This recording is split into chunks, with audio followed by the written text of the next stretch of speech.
2016 is coming, and some of the cool things we get to do in 2016, we always do it every January as a church. We walk through a pretty intense season of just spiritual depth, spiritual growth, by taking 21 days of prayer and fasting together. Now, if you've been with us and New Hope for a few years, you kind of know the routine, and you've maybe even been thinking about, like, what am I going to fast this year? What am I going to do to engage in this year? Those of you who are new to New Hope, you have no idea what that is.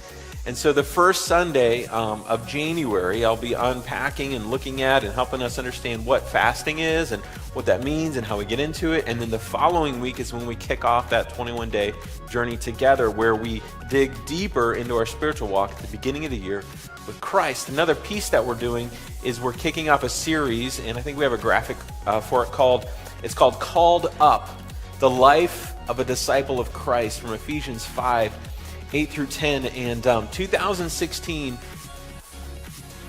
I could preach a whole sermon on this, but I have the whole year to do it. So I'm going to try to just give you a little bit of vision, because I believe God is going to be opening up and walking us through some of the deepest and most redemptive and healing moments of our lives in 2016. I know for us as leaders and as elders, this last week our elders team got together and we met, and we talked about what we want to see God do. And the big thing that we came around was that 2016 is going to be called the year of community. The entire year, everything we're doing, everything we want to do, everything we want to focus on is building community inside the church, and then eventually leading us to what does that look like outside the church. We're already doing some outside of the church stuff, but we want to see that continue to grow.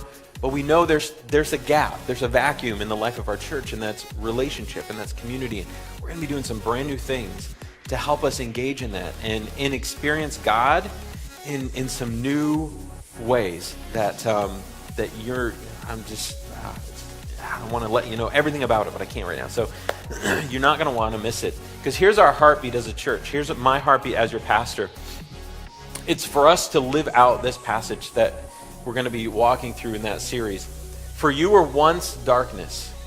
And that passage, it wasn't that you were once in darkness. Like, we all, before Christ, were in darkness. We lived in it.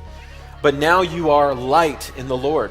Live as children of light, for the fruit of the light consists in all goodness, righteousness, which is being right with God, walking in a right way with God, and in all truth, that we're living our life walking in the right way with God into His truth, and find out what pleases the Lord. And we're going to learn about some pretty deep, intentional stuff in January of how to do this, how to walk into this, and what it means to be a disciple of Christ. Here is our definition of what it looks like to be a true follower of Christ. A disciple is somebody who's fully surrendered to God. You live with your hands open to God of all areas of my life. God, I'm surrendered to you. And then you're continually changed by the Holy Spirit, meaning that you're seeing the fruit of the Spirit start to live out in your life, and He's changing from the dark, from the old self to the new self, and you're walking and being changed by the Holy Spirit in that process, because what He's doing is helping you then live as Jesus. Meaning you're going to look more and more like Jesus the more you surrender your life to God and the more you allow the Holy Spirit to work. And we want to help you in the depths of what that looks like in 2016.